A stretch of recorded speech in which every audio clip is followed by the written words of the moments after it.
मात्रा, दोन मात्रे, एक काना एक मात्रा आणि एक काना दोन मात्रे या मात्र्यांच्या मदतीने आपल्याला काही शब्द तयार करायचे असतात. जसं जर आपल्याला नाव काही सांगायचे असतील, काही वाक्य बनवायचे असतील, वाक्यातले शब्द घ्यायचे असतील, एखाद्या व्यक्तीचं नाव असेल, मुलाचं नाव असेल, तर त्याच्यासाठी दिलेले शब्द लिहा व वाचा. आता दिलेले शब्द केळी, खेळ, पेरू, खेळ, देश. आता ही दुसरी ओळ सोडून द्या आणि तिसऱ्या ओळीमध्ये चला. तिसऱ्या ओळीमध्ये पहा, क च्या वरती डोक्यावर दोन मात्रा दिली आहे.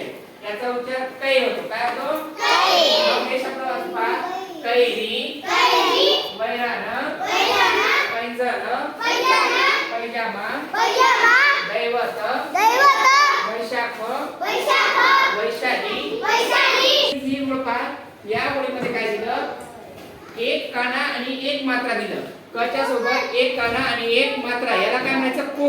याला काय म्हणायचं? मग हे शब्द कसे तयार झाले पहा. कोमल, सोहम, रोशनी, गोपाळ,